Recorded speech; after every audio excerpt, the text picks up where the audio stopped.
Greetings, and today I have another deck for you guys. So this video is going to be up a bit later tonight. My apologies for taking this long. I just came back from a trip from Oregon, so things have been kind of busy trying to clean up around here, and I finally just got around to making a video. So today's deck video is going to be from the Nilfgaard faction, and it revolves around being able to use it once again. Honestly, I feel like Tiber has always been used as a sort of workaround card as opposed to like playing it for its ability. Because obviously, unless you have a card like Courier in which you kind of know what to expect from your opponent, then in that case, then you'd be able to use Tiber to sort of mess them up in a way, especially if they're a deploy card. But in this case, it's not. This deck's not that case today. So I found a deck on Gwent up. And it's from a guy, and I'm going to Salty Peppers, I think his name was. I'm gonna put a link to the description below on the original deck list. This is sort of my variant version of that deck list, and the version that he had, it used Usurper, and my version's gonna use Jan Calvé simply because Jan Calvé is it's sort of gonna progress that deck thin even more as opposed to Usurper sort of just disrupting the opponent's play in a way. So I chose to go with the progression of the what do you call it, of the disruption, because unless you're playing a mirrored game, like when I say mirror faction deck, like another Nilfgaard deck, honestly the only way they're gonna get Tiber out is if they get the Viper Witchers and like pretty much either get him out randomly or they time it after I put him on top of the deck. But I don't think that's gonna happen every time, so in the case it does happen, you'll have to find a different game plan. But this is, I call it the super duper thin, although he added the hyper thin, same thing pretty much. And I'm gonna do the rundown of the deck list once again, and the gameplay will come out on Tuesday as usual. So we're back to our regularly scheduled programming. And Saturday is, I'm gonna start uploading on Saturdays as well, in which I upload Witcher gameplays. I wonder the Witchers 1, 2, and 3. I know that the Witchers 1 and 2 are very, very old games, so you guys might not be interested.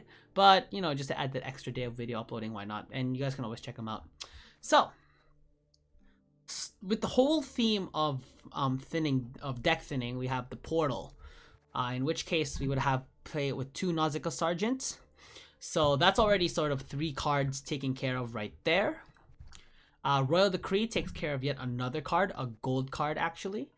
And you can use Royal Decree to sort of get out any pieces that either you don't need or are in the deck waiting for you to be used. So for example, you can use Royal Decree, let's say if Yennefer is in your deck and you need her to come out like now, Royal Decree sort of acts as a makeshift for that. You guys know what Royal Decree does. It's honestly, in my opinion, it's one of those powerful cards in the game, just simply because of its decent, somewhat low provision cost and its ability to play any unit. Roach, once again, for that deck thin. Honestly, these cards are pretty self-explanatory. Tiber Egrabak is, again, that sort of workaround card in which we're pretty much going to borrow his power to sort of boost other units and then play him sort of in the end. If an opponent plays their own version of deck thin, then Tiber's actually great for that, because if they run out of cards in their deck or their last card is like, you know, a garbage card, because, you know, most players like to keep their garbage cards on the bottom and almost non-used. And then you get the occasional one where it's a really strong card, but again, if it's a deploy ability, it really doesn't matter. In which case, Tiger Egrabak is pretty much used as a sort of last resort card at the end, literally at the end of round 3.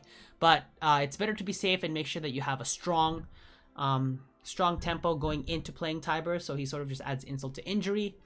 So, and the next cards that I will be talking about are sort of gonna be supporting him. Village of Forts is gonna be one of those supporting cards. You mostly want to use to destroy one of your own units and bring out Tiber Egrabak from the top of your deck. Now, the reason why I make it sound like it's gonna be guaranteed in a way is because I added an Albric. Now, Albric it's sort of a stronger version of the Fisher King that I noticed, even though it's just Nilfgaard. What do you call it? Classified, so you can only play in the Nilfgaard faction. But moving any card from your deck to the top and boosting it by 2 if it's a unit actually makes it pretty strong, because if you have Tiger Egrabak on the top of your deck, then actually, now that I think about it, you don't actually want Tiger Egrabak to ever come out of your deck, because these cards that I'm talking here, like Village of Forts, it actually kind of defeats Village of Forts. Actually, no, let me rephrase that. You want to use Albrick. The thing is, it's going to be sort of a dead card here at this case, because what's going to happen is you put Albrick, you play you actually essentially would have to end up playing Albrick on round 3, which sounds kind of weird, because I know it's going to put Tiger Egger back on the top of the deck, which is not so bad. But then again, that's sort of the good setup for Village of Forts there. So you're sort of giving up a bit of tempo for one round. But it's not that bad, because it's still a 3-power card, which is still not so bad. Plus, you can always combo it with Jan Calvé too. So, you know, you can always combo Albrick with Jan Calvé, get out Tiber, or get out another card and sort of keep Tiber in there. But essentially, that's sort of the idea. Plus, he gets a bit more powerful, so, you know, why not? Going down the line, Zarthisius is also going to be in this deck. Revealing your random card from your deck. Now, if this is a unit, this card's going to get boosted by that, by the power of that card. So instead of 13, it's going to be 15. And it gets shuffled back. So it's actually no longer going to be in the top card of your deck, but that's okay. But if you reveal a special or artifact card, then you get to play it. Now down here, a lot of our lower end cards are actually all artifacts, and the reason for that is to effectively use Zarthisius's effect. Because if you actually have a, but the thing is, you reveal random cards, so you know what, that's okay. But you essentially want Tiber Egrabak to be sort of the only unit left in your deck by the by the time the game ends. So by end game, you want Tiber Egrabak to be the only card of your deck, and all of these other units should be out. And the reason for that is the next card is coming up, and it's Yennefer Divination, because she lets you reveal a random unit from your deck, and if it's a unit, lets you reveal a random unit, then boost an allied unit by this card's power. You want it to essentially be rigged so that she's going to get out Tiber Egrabak pretty much almost every time. So she's probably obviously going to be used as a late game. So that means by the time then, you want all of the units to be taken out. Nautical Sergeant's sort of going to be taken care of by the portal.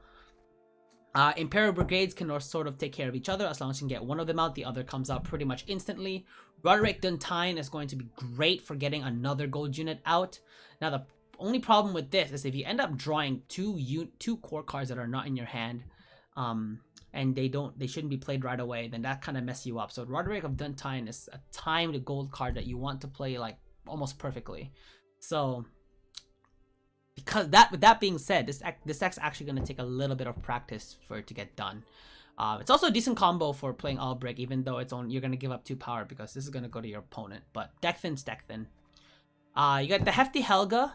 Now Hefty Helga is actually a good support for all of these tactic cards. So Hefty Helga gets stronger every time a tactic card is played. Even though at the end you want Tiber Egrabak to be the only card in your deck, whether that be you have like 2 cards left in your deck, and one is Tiber, one is a alchemy, or one is a special card. Doesn't matter as long as Tiber is the only card in your deck, so that it's rigged for Yennefer Divination. So it's sort of just a what do you call it? A insurance policy in case the combo with Tiber doesn't really work out well. Then you sort of have a plan B, and this is sort of the plan B. Menno Cohorn is going to help deck thin one of the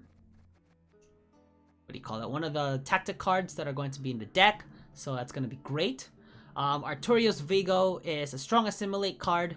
Now, it's only going to get support from the Dasbog Runestone and the 2 Imperial Diplomacies, and honestly, that's fine, because it could create opportunities for you to create cards from other factions and your own faction that can sort of help you make your combos even stronger, which is great. Or if that's the case, then Arturius Vigo gets stronger, so why not? Albrick, I sort of already gone through. Roderick of Duntine, same thing. Imperial Brigade, once again, as long as you have one of them out, it takes out the other. Assassination is actually a pretty good tall removal card, so having 2 assassinations in the deck is pretty good. This was also on the original deck list that I'm going to have in the description below, so obviously check that out. If you prefer to have the Usurper over Jan Calvé, check out that deck list. This deck list uses Jan Calvé as opposed to the Usurper. So next we have the Alba Pikeman. Now this is the one card that's going to be hard to get out, because I sort of don't have a guarantee for this card to come out. So this card has to be in the hand. If not, then you're going to have to end up using let's say a Royal Decree, which obviously you don't want to. You want to save those for your gold cards. So if you have a crap ton of gold cards in your deck and you only have bronzes in your deck, you don't want that. Trust me. You want to have a mixture of bronze cards, especially those that need to come out, and gold cards that can sort of help you support that deck thin until, you know, Tiber Egerback is left in the deck. Ointment is here just because this is sort of the filler card in a way. It could be used as mulligan bait, like we could use it as mulligan picking if like all the other cards in your hand are pretty strong, and that card's just sort of there for no reason. It's good. Not to mention that it's good to have it with Tiber Egerback because again it rigs Yennefer, so you know your chances of only Tiber coming out from Yennefer's effect is great. And also it works well with the soldiers, so I'm not quite sure how many soldiers. So I got Menno Cohorn, I got the 2 Nausicaa Sergeants down here as well. I think Tiber himself is also a soldier, so you know what? This card is also a decent complementary card to you know, other cards as well. Next we have Tourney Joust. This card is again decently tall removal. It's good to take out some of the core engines because some of the core engine cards have 4 power to begin with. So the Tourney Joust card is good for that. Plus, also, if you need to protect one of your units, let's say maybe Arturius Vigo, or I think Arturius Vigo is the only one with sort of a progressive ability, or any cards that you could get from the Dasbo Grunstone or Imperial Diplomacy. But other than that, that's you pretty much, or you can even use it for the Nausicaa Sergeant to keep it alive. So I like these cards that sort of have 2 options that you can go, which is great. So, you know, you're not forced to take only one route with the card. You have multiple routes depending on what situation you're currently in. And last but not least, we have the Nausicaa Sergeant, which is sort of the target of Portal. So, and they get progressively stronger with every card you play. Because honestly, almost all these cards are deploy. Like Tiber's deploy, Vilgefortz deploy, Zarcia's deploy, Yennefer, Menno Cohorn. I think Arturius Vigo as well, Albric, Imperial Brigade, and probably the cards that you get out from these create cards. So Nausicaa Sergeant, just because it's used to deck the thin from Portal, doesn't mean it's not going to be a threat in it itself. So yeah, so the idea is you want Vilgefortz, you want Tiber Egerback to be one of the very last cards to play, because if your opponent hyperthins themselves and they seem to have run out of units in their deck, then that just makes Tiber Egerback the full power of 13, and that's actually pretty powerful. So when you're starting off, or whenever you're mulliganing, cards that I would mulligan are Tiber Egerback. He's actually going to be the most useful in the deck throughout all the battles you play, so you definitely want him in the deck. Nausicaa Sergeants, you do not ever want to have them in your hand. Save that for the Portal, so make sure Portal comes out no matter what. Ointment is also a card that you can keep, you can put back in the deck unless you know for sure the Portal's coming out, in which case Nausicaa Sergeant comes out. But I think there are just some other cards here that need to be out in your hand. So I think Ointment is a card that you probably should think about wanting to bring back. You want to have at least one tactic card in the deck as well, simply because of Menno Cohorn's ability. You do not want him to be a dead 2 power card. And yeah. And Albric, you want to save Albric till round 3, because I'm using Albric here as a sort of support for Tiber Egerback. Now another option you can use Albric for is maybe if you don't have either of your Imperial Brigades, you can use Albric to sort of put an Imperial Brigade at the top. But if you're going to do that, make sure if you end up drawing both Imperial Brigades to mulligan one back in the deck, otherwise it's going to be absolutely useless. So Albric has some pretty decent uses. If you don't want to use it to get greedy with Tiber, you can always use it to get a card that might be otherwise almost impossible to get out of the deck, because maybe for some reason you've already used World Decree and you're just not getting any luck with the drawing. So Albric is sort of a way to ensure that you draw a card that needs to come out from the deck. I just use it as a support for Tiber because of the greediness again, but you'd have to use it in round 3, in which case you are giving up a bit of tempo, but you are setting up for a very powerful combo that's coming up. Yennefer Divination, obviously, unless you want to try and go for round 2 and, you know, try your luck there. But honestly, I think it can be done just because of how powerful it is. In terms of, you know, being able to rig your deck with Tiber. As for the other cards, it's not so bad trying to get them out. Honestly, it's actually kind of easy. So that's sort of my analysis playthrough analysis video of the Super Duper Thin deck, I'm going to leave a link, as I've already mentioned I think a couple times, in the description below on the original deck list where I got inspiration for making this deck. If you guys enjoyed the video, please leave a like, comment on any changes you guys would make, or things that you guys like about this deck and stuff, or just about my commentary in general, like if you guys think I'm talking too fast, you know, if it's good, etc, etc, it'd be great. And subscribe for more videos, because the gameplay for this deck is going to coming out soon, and I'm also going to be playing a bit more pro rank this month, so I want to be able to get into the meta again, because it's been a while and I just recently quit my last job and I'm getting a new one which is much closer to home, so hopefully it'll be a bit more convenient for me and you know, for recording videos. Anyway, this is Enzo signing out. I'll see you guys in the next one.